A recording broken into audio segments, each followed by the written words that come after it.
So I think what started off as a small idea for you has turned into probably almost a full-time job for you, right? You're busy, you're traveling. I heard you guys traveled and got to do some amazing things, so good for you. So let's have a look at what you're doing, where it's going. So I think that's important for you to see it. So come on with me.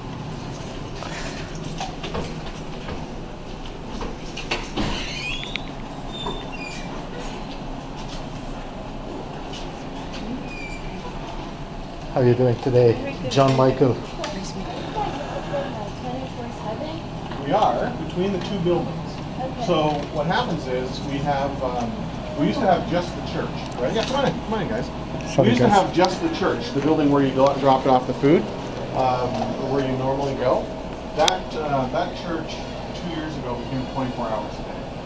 What we realized is people have nowhere to go, right? If you're homeless, you're not homeless just between certain hours. You're always homeless. So we opened up. We started offering 3 meals a day instead of 1. Pretty great on the show. And then we became a 24-hour facility. So now that we have 2 buildings, that building closes at 9 p.m. and this one opens at 8:30 p.m. so that people can leave there and come here and not have to wait outside. And so you'll see when we get upstairs. I'm going to show you that as well. But one of the reasons why we bought this building, the main reason we bought this building, was so that people would have a place to sleep when it was on a bed. If you toured with us before, you know that they used to sleep on the floor in the dining room. They're literally, a foot away from each other.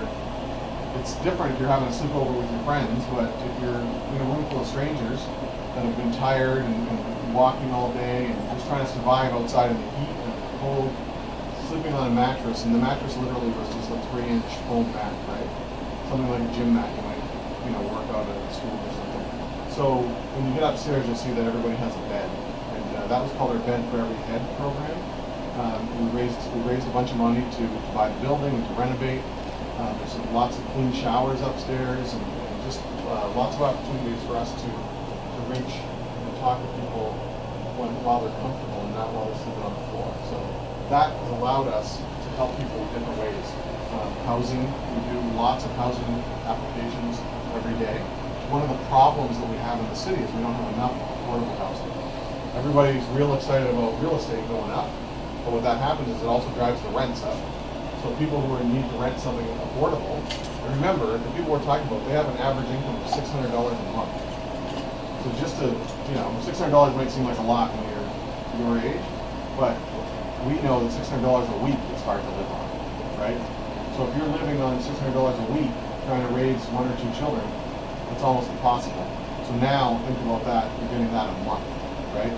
So the average person that lives or has a $600 a month income has $138 a month in extra income, considered extra. So after they would pay for a room or some kind of living accommodations. So each one of those things from Tim Hortons is probably at least $2, right? So you got $8 worth. So let's say you spent $10 a day in the drive-thru. You couldn't spend $10 a day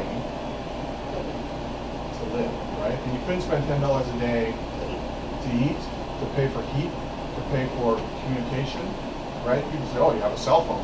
Yeah, because it's the only way they have to communicate, right? So just think about some of the things we purchase. You're all dressed very well, which is nice. You have family support, which is great. Many of the people that need help don't have that. They don't have family support. And sometimes they made bad decisions, right? They didn't go to school, they got involved with drugs. But even that decision, because people will say to me all the time, well, they made that decision. Yes, they did the first time, right? At some point in each of your lives, somebody's going to ask you to smoke a joint or do something. And sometimes those decisions, even though at the moment it doesn't feel like anything, that decision can lead you down a path of destruction. And once you get addicted to something, it's no longer your choice. You had the choice the first time. You might have had choice the second time, the third time. But eventually you'll get addicted to it. And the scary part about today is even marijuana, which you're hearing lots of stuff right now about how it's becoming illegal. People put stuff into the marijuana that you don't know about. They don't give you an ingredients list and say, here's what's in this. They say, here, smoke this. And then the stuff that's in there isn't marijuana. There's marijuana there too, but the other stuff that's hidden inside is what you get addicted to. And then before you even know it, it's too late. So, addiction, mental health. Mental health is at an all-time high in Windsor and Essex County. It's changing the way we do the work that we do. So understand that those are some of the driving forces. So when I know you guys get it, I mean, this is, you've taken up these challenges and raising, not just the food that you bring in, the money that you might bring in, but the awareness that you bring to the cause, right? That's as important to us as the food is, right? To have you out there saying, hey, we're collecting from the DownTown mission, and I know you do for other people, but it brings awareness, right? You're ambassadors for the mission, really. When people see you, they see the mission, which is really fabulous for us, because we really need, you're the next generation, right? And you guys can influence other kids your age, but also other adults. I think adults are inspired by the work that you do. I think that your parents and your grandparents and your neighbors and people at your church groups and all those things, I think that they just go, wow, look what those kids are doing, right? And if you can do that, they can do that. So I think that's the messaging. So anyways, I can talk all.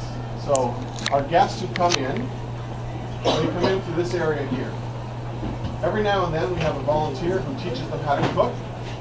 With right here, they take ingredients from the food bank and they do cooking classes right here. But normally, folks will come in through there, they go into this room, and there's a volunteer there who will take their information. So they're only allowed here every 2 months. So think about that. Every 2 months, they're allowed to come here. Now, they have other food banks across the city, right? But every 2 months, you have to go into a room and explain to a complete stranger why you need to be here. How much money do you make? How many children do you have? It's really not the best system, but it's the only system we can afford right now. What we're looking at doing is moving it so we used to be every 3 months. Now we're every 2 months. Hopefully soon we'll get to every month, and then I'd like to get every week. So people could come every week and take less, but come every week, so that at least they know every week they got something to bring home to their kids, right? So the other piece that I think is important here is we have a shopping model. Many of the food banks and ourselves, how we used to do it, is we used to just give you a milk crate full of food and say, here you go, thanks for coming. But then that was forcing people to choose between their religious beliefs. The Muslim community, for example, can't eat pork. It's not like I don't like pork, I'm allergic to pork. They can't eat pork, right? It's a religious right. So we were forcing them really to choose between hunger or eating something that they can't eat. So this model, and so I'll back up too. That doesn't say anything about people with allergies, and even on the simplest form. My kids don't like tomato soup, but if all I could get was tomato soup every single time, I would have to, as a parent, and you don't understand this yet, but when you're a parent, all you want in life is the best for your children, right? Moms, right? So all you really want, parents, moms and dads, they sacrifice literally everything. They would sacrifice their own lives for their children. So imagine how a parent feels when all they can do is bring the kid something they know they don't like. It's a horrible feeling as a parent, right? So then on the kid side, kids don't necessarily always understand. They don't have the maturity that you guys have, right? So they don't understand. Tomato soup again, and they get mad and they get frustrated, and they don't have things in their lunch, and so they don't take lunch. Sometimes they stop going to school because they're the poor kid, and everybody knows they're the poor kid, right? And so a simple lunch can change somebody's future. Their entire future can be based on the food that you guys brought in. Like, think about that. That's a big, first of all, it's a huge responsibility, but it's also what a reward to know that the work that you're doing is helping kids out, and not just today, but into their future. So they come in there, they go out there, a volunteer meets them here with a shopping cart. Family, if you're a family, you get 4 cans of soup. If you're a couple, mom and dad, you get three cans. And if you're single, you get 2 cans. So what we're trying to do is families get more than single people will need it, right? So, but they get to choose what they want based on what we have. And it's once every 2 months. It's once every 2 months. So here's you look at this cans. I don't know. You guys are probably better at math than me, but there's probably at least 60 or 80 cans in there. But you go, wow, that's so much soup. We're helping 1,100 people a month. So if they're all taking 4 cans, that's less than a day's worth of soup. In fact, we'll be out of soup halfway during the day, right? We'll be out of this particular type of soup. So it's important for us to keep the shelves going, keep them filling, keep them filling. We have volunteers that all day long all they do is refill, restock, check the dates, clean the cans, you know, that kind of stuff. So everybody comes through, and the vegetables, the beans, different ethnic groups. My wife is from South America, so she likes chickpeas and different kinds of pinto beans and things. Growing up in Canada, I wouldn't even know what to do with those things. So, I think it's important to say that we try and accommodate all ethnic groups, because you have to, right? I mean, you don't know who's coming through the door. So, all of these things, pastas are big, obviously. Who doesn't like Kraft Dinner and cheese? Most people do. Part of the problem that we have is sometimes we give them Kraft Dinner, we don't have any milk. You can't make good Kraft Dinner without milk. Now, if you grew up playing a rough and tumbling like I did, you'll learn how to make it with just water, but it don't taste the same when you come out. So there's something that, every kid loves Kraft Dinner and cheese. So that's something we go through a lot of. We have one of the only diaper and formula programs, so you'll see lots of diapers. You'll see formula and other baby foods. We don't make them wait 2 months for diapers and formula. You can come almost any time for that, right? That's also donated? No. So we have to buy the diapers. Nobody donates diapers, and most people don't donate baby food because They need it. you eat it. You give it to your baby, and you don't buy cases at a time, right? So that's one of our most expensive components, actually. Yeah, they are. So this is what we jokingly call our joke rush section. So all of these clothes are donated. We have a huge room in the other building where it gets sorted. The good stuff makes it here. The bad stuff gets recycled into rags. Somebody in Toronto picks them up, or from Toronto. But these clothes, if you think about clothes, I got stuff in my closet that I bought last year that I haven't even used yet, because most of us have an abundance. You see that favorite sweater or that, parents get stuff for you at your age, right? And even for me as an adult, if I see a jacket that I like, I can buy this jacket, right? I work and I'm blessed to have, what I have. But folks living in poverty don't. So when they see stuff like this, well, you might go, I'm not going to wear this sweater, and I'm not going to wear these pants. Donate them, because especially, I'll tell you, we don't get a lot of kids stuff, and we don't get a lot of lady stuff. So, our biggest thing is shoes. Socks and shoes are big. And so anyways, those are the types of things. Without this section, a lot of people would just have even way, way less, And the people that use the food bank are not homeless people. They might get clothing, but they're not homeless. Because homeless people eat at the mission. This are families. These are kids your age coming through with their parents to get stuff. So the next time you got that whatever in your hand, and you're like, I'm never going to wear this again, put it in a bag for us. Put it off to the side, and when you get a little bag, have mom or dad drop it off, because especially for youth, right? And you guys are all young, and you're dressed fashionably and wearing nice shoes, and that kind of stuff. Shoes are like a commodity here because they're hard to get, and people wear them, and then we save shoes too.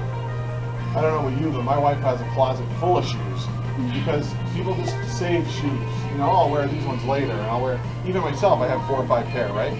So if you're not using them and you're not going to use them, or you've outgrown them, pass them along, because kids need clothes, right?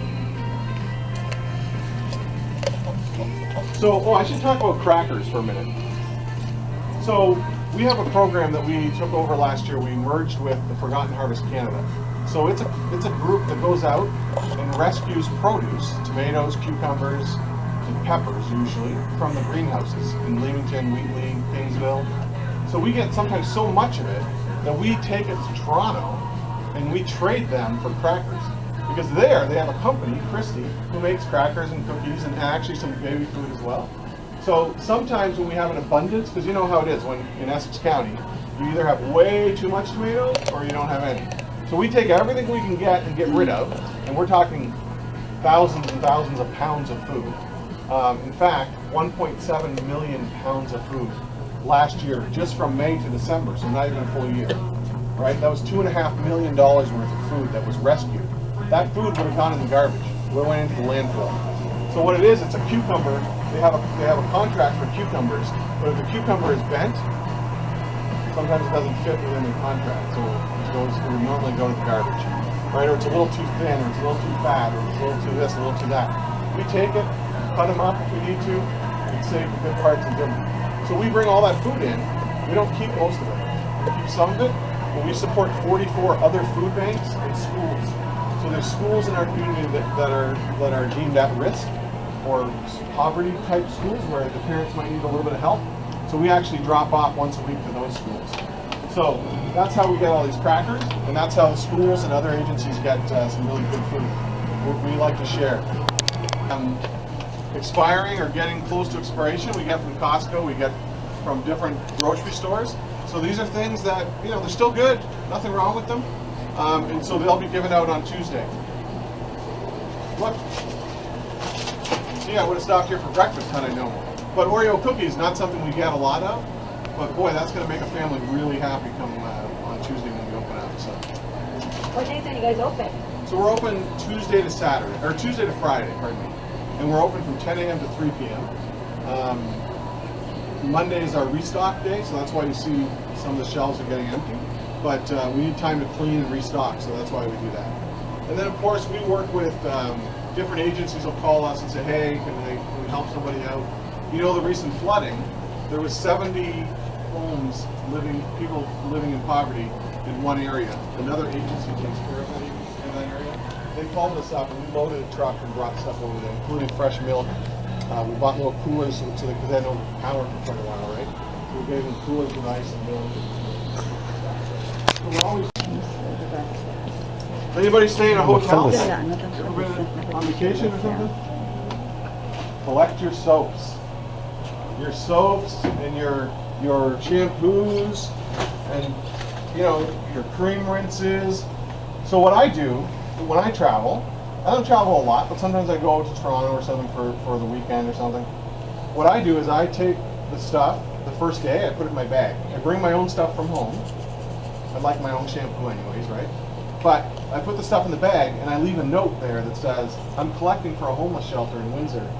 If you can leave me some extra, I'd appreciate it. And sometimes they do and sometimes they don't. But they always refill what you took, right? Because that's what they're supposed to do. So it's just interesting to say, if you leave them a little note or if you put it away right away, I'm sure they think, what's this guy doing, drinking the shampoo? Is he eating the soap? But the truth is, it comes back here and look, I mean, I think we got this actually from a hotel, but people who travel, they bring it here and away they go. And if you are honest about it, they give you more. Sometimes, yeah. Okay, guys? Yeah, for sure. So things that we could use here always, things that you eat. Kids are the #1 users of food banks. They don't come in and get it, but they're the ones getting it at home, right?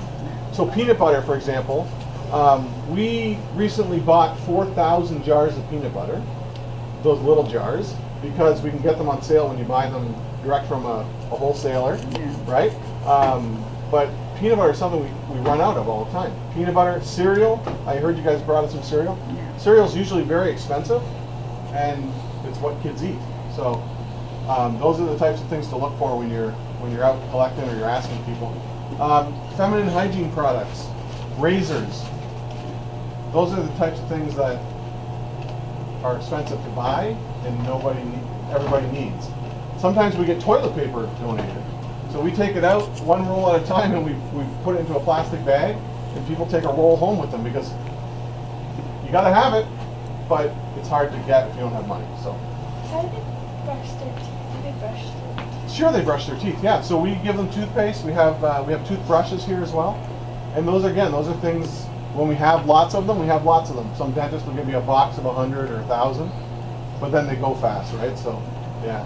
But those are all things to think about. Those things that daily, when you're thirsty, you go to the fridge.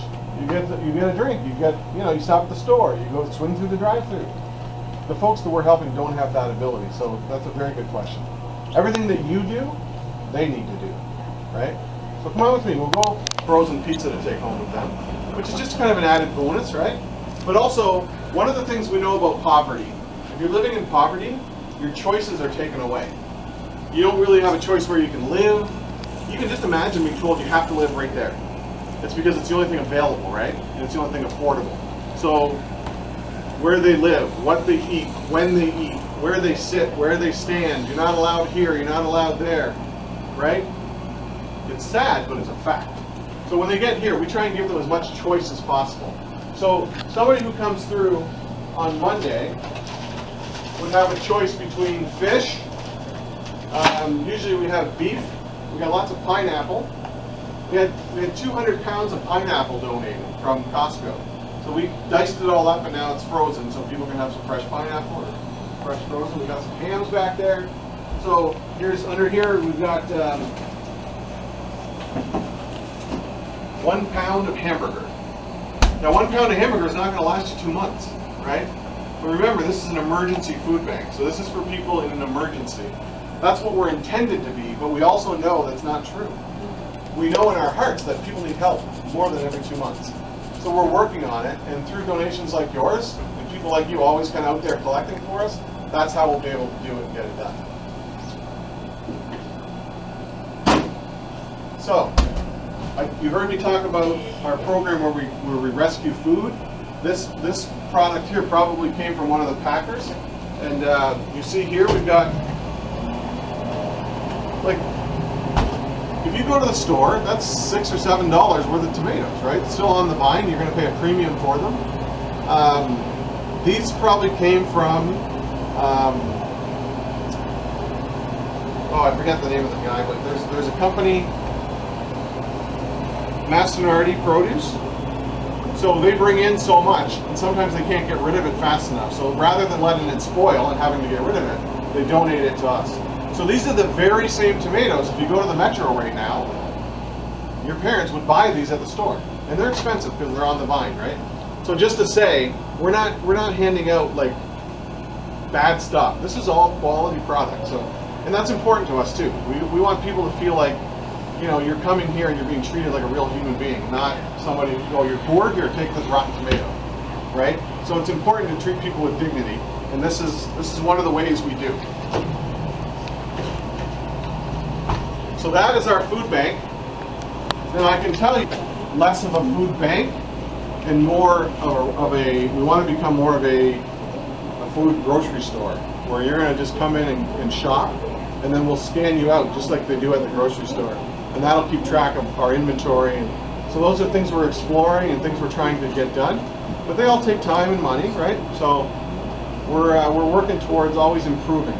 You know, we're one of the largest food banks in Essex County right now. And unfortunately, we have to be because there's just so much need. So that's the food bank. Let's this program.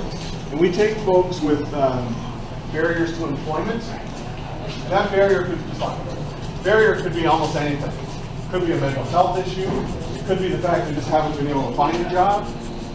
We have a lot of newcomers in Windsor, so people that have language barriers, people that have self-esteem issues, right? Just things like as simple as they don't know how to shake hands with somebody. They don't know how to, like, when we talk to each other, we look ourselves in the eye because that's what you do. But some people don't know that. They've never been taught, right? I talked about you have good parents and they support you, or you have a grandparent, or you have somebody in your life that cares about you and is teaching you things. Some people grow up without that. Some kids don't have a parent, even a single parent, that takes the time. Or worse, they go the other way.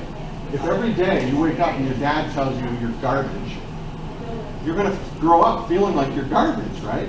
So the blessing of being in a family environment, whether you're being raised by both parents or one parent, a same-sex parent or a grandparent or an uncle or an aunt, as long as there's somebody there that loves and cares for you, your chance of success is 1,000,000 times greater than somebody who's being belittled and told they're no good. But sometimes we get people in our program that just need to be trusted. They need to be told, you're worth it, right? You can learn, you can be successful, you can do these things. And so the Enterprise program is just that. They go to school for half a day at the other building. They go into a classroom setting. We teach them about how to talk to people, how to look at people, how to shake hands, all these things that we take for granted, how to do a resume, how to do interviews. We do all of those things, And then we said to ourselves, okay, that's good, but now they need some experience. So what we did was we created 2 businesses. So they're called social enterprises. A social enterprise is just like a regular business, except for we're not trying to make profit so that some CEO or the manager can make more money. We're making a profit so that we can support more people. So all the money that we make goes right back to the programs of the mission. So 2 of those programs, follow me, you're really gonna like this one. We got a program called the Do Good Deli. And the Do Good Deli is exactly what it sounds like. If you eat at our restaurant, you're doing good. So that's why we named it that way, right? So it's do good, feel good food. So when you feel good about yourself because you've done something, that's how it works. So what we have here is a full service restaurant. Come on in. These are our staff, so come on in.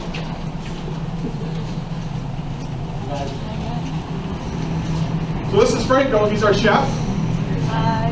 And Lori, she's our food services manager, so she's actually in charge of the food bank. So Maya's friends, Maya and friends. So the deli is offering top quality food. You know, chef, Franco's been a chef for how long, Franco? 20 years. That's older than I am. I wish. So Franco's been a chef for a long time. So he's really good at making food. That's his skill, that's his gift, right? So he uses that gift, first of all, to feed hungry people, but he also uses it to teach people that are less fortunate than him that are in our program.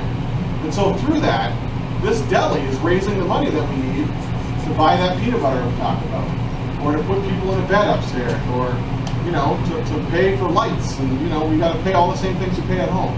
So, you know, bless you. If you look at things like our menu, you know, we have a volunteer hero sandwich, grilled chicken breast, shaved black forest ham, bacon with beef eater onion rings, melted cheddar cheese, grilled on a rye bread, finished with lettuce, tomato, onion, and side of fresh cranberry mayo.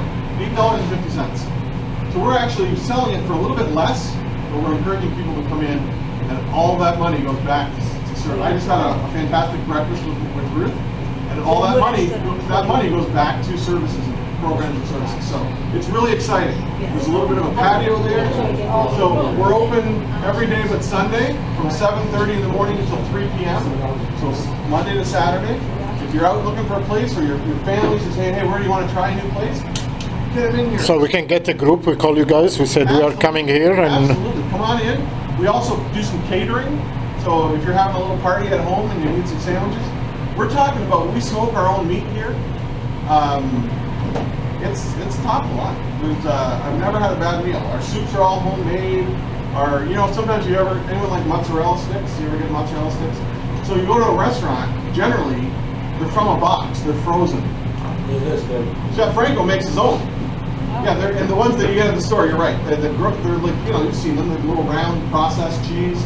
We're taking mozzarella, Franco is chopping it by hand and double breading it and then serving it to you, you know, deep fried delicious, right? So the point is, you're gonna go out to eat somewhere, you might as well come somewhere where you'll enjoy, and you're giving back to your community at the same time. It's a win-win. So it's do good, feel good, food. Is this on? Can we find this online? Is your menu online? I don't know if the menu's online, is it, Laura? It's supposed to be, but I haven't checked. Ron, can we promote your facility and stuff like this? Oh yes, we appreciate that. Okay. We don't have a big budget for advertising, right? So, Okay. So yeah, there's absolutely, if you go to downtownmission.com, you'll certainly find information about the deli. I don't know if the menu's there, but you'll find But this is a information. great idea because people go out Care about the mission. You still gotta go out to eat. That's what I'm saying. So it works out really well. We've done some private parties here. Okay, it's a bit You know, things like that. تطلع عشان So come with me. We حقيقة على الماضي التجميل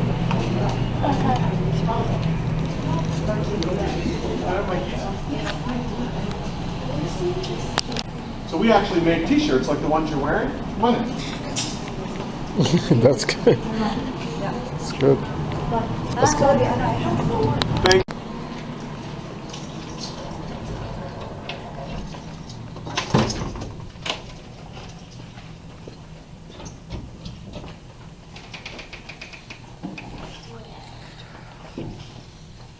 So come on in. You can see some of the shirts we've made for folks. It's full color, And it's really good work. And again, we're teaching people how to do the work. So there's actually, depending on which day you come in, there will be people that are in our program all around this table, all doing like a little assembly line, right? So some do the cutting, some do the printing, some line up and do the measuring. They tape it on where it has to go, and then it goes over to the heat press and gets pressed on. So, for example, these are for us, but they're the experience and enhancement specialists. So we're having some shirts made for our team, and that EES will be hot stamped onto the shirts. So it's really neat because this machine here, this printer, can print really on anything, which is really exciting. So Full color, which is nice. full color. Like these ones are from that machine. Yeah, look at the quality of that, right? And they stick, you can do whatever you want. That printer is about $20,000. That's all? Oh, That's not a So- lot. It's not a lot, no big deal. We actually got a government grant for that, which was nice. Also, this is kind of cool. We can custom make a badge. So the good news about this type of a business is we can do small amounts. Sometimes if you wanted a badge made, right, you might have to buy 1,000 of them to get a decent price.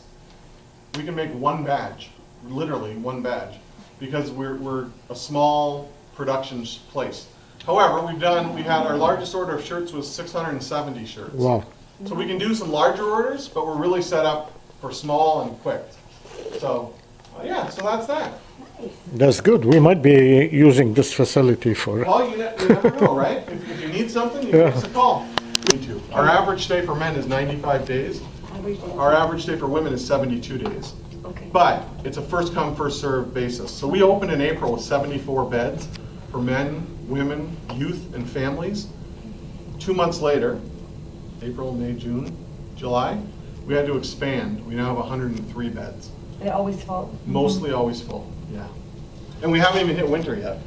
And the people just come back every night at 9 o'clock, basically? That's right, 8:30, 9 o'clock. So what you're seeing, this is what's considered a made bed. So wherever you see a bag full of sheets and pillows, somebody slept in that bed last night. So Oh. instead of doing the laundry every day, Yes. if they're coming back tonight, they get the same bed and the same locker, right? If they don't come back tonight, or if it fills up before they get here, we strip it down, clean it, and give the next person new bedding and obviously a fresh, clean start. Okay. So you'll see, this room used to have 8 beds in it, and now it's full up. We have to do that. And most of it is coming back. Yeah, for sure. Right. Yeah, I can't talk. So come on this way. I'm going to show this one that's got the most impact. So you can see there's another dorm room there. Bless you. Yeah, bless you. Come on in. This is our biggest room. Whoa. And for the This is the men's? This is all 3 of these are men. Okay. Yeah. Because you separate men's and women's, not We do. families? We do separate men and women, and we have a family wing as well. Okay. The family wing now sleeps 4, 6, 8. And that's family or youth. Now, youth for us is anybody between the ages of 16 and 24. This is very different from sleeping on. So, is anybody feeling a little uncomfortable here? Like feeling maybe a little bit of sadness? Yeah. Feeling a little good. My son, for sure. You know what? I'm glad. Not because I want you to feel sad. What's your name? Dimitri. Dimitri? So Dimitri, I don't want you to feel bad because I don't want you to feel bad, but I want you, when you feel that in your stomach, that means you have a heart, right? It means you have love for people. Because this is hard to see. Like, I do this tour a lot. 10 more seconds and I will cry because this breaks my heart to think about these people, all of these beds, they have nowhere else to go. They have no family that can take care for them. They have maybe nobody even that loves them. That is so sad to me. So. But the Anyway. nice thing on the upside, I always think, they make families here, they make friendships, they get they to do. know each other. It's true. It's true. I They mean, do. I think it's amazing in that respect that they It have a is. little family here that you guys are able to provide for them. So that makes me, No, and thank I God love we're them. able to do that, right? yes. And we don't get government funding for this, so this is from you. This is like the food you brought us today means we don't have to pay for it tomorrow, which means we have money to keep this program going. So everybody that does their little part is what keeps the mission afloat. And again, like, look at all these beds, you know? These are beautiful too. So, and they are nice beds. So, and then we'll come this way.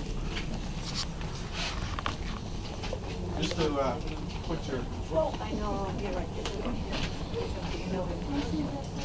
I'll be there. so this is a smaller room. This is our overflow room. So when we have more men than we have beds, we open Good. this door and they're allowed to come and sleep here. If we have more women, we keep the men on that side, close the door, and the women come through here. Now this alarm will sound, but don't worry.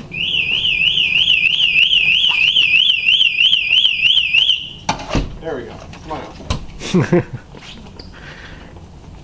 Thank you, Ron. Yep. For our women. So that goes in there. On the other side, we have a youth and family pod. Here we have 6 showers, for 4 for men and 2 for women. We have a living room.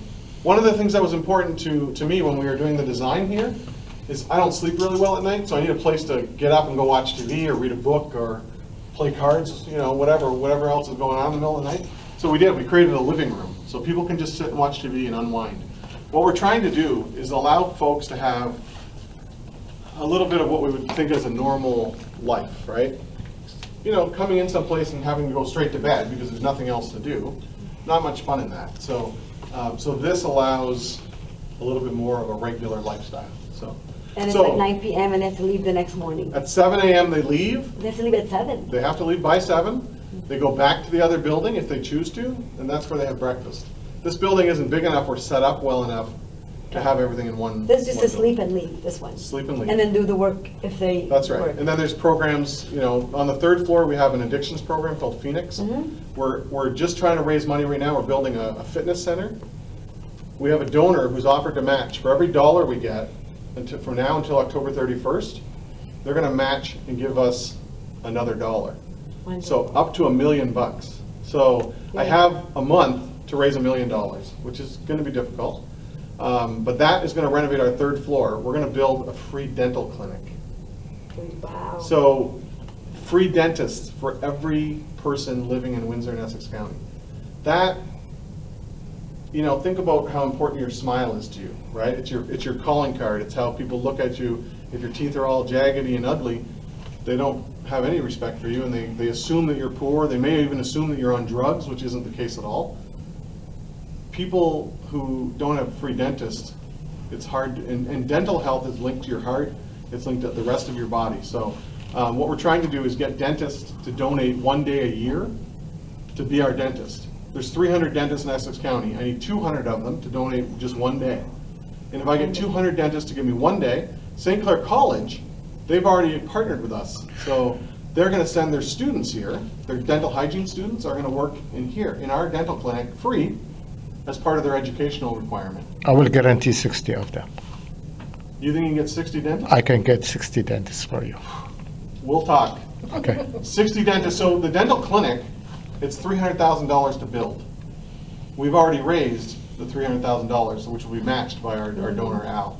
So Mr. Quinnell is gonna match that actually we raised $400,000. So that'll do the dental clinic, it'll do the fitness center, and now we're trying to raise the money to do some more stuff, right?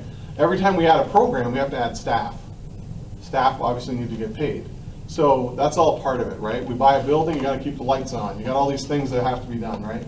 So we have really grown a lot, but the growth has come from the people.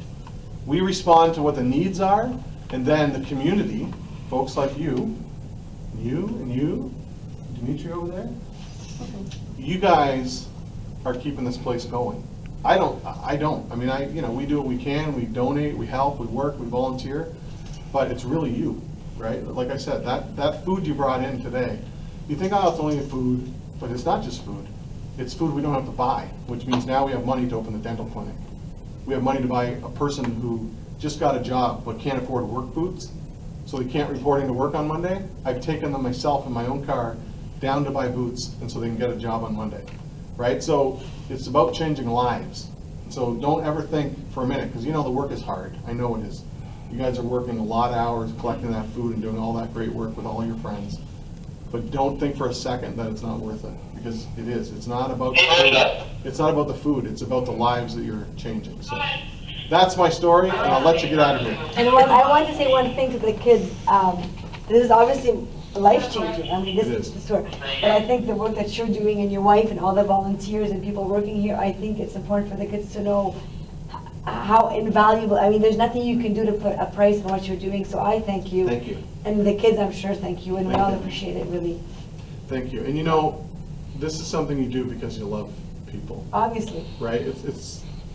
Yeah, they're blessed to have people like If you I was looking for guys, a career seriously. so I could make $1 million Sure. myself, I would go do something else. Sure. But this is a calling for me, right? And so for the people that are here, and my wife, and my kids grew up here, doing, you know, doing volunteer work and stuff like you're doing.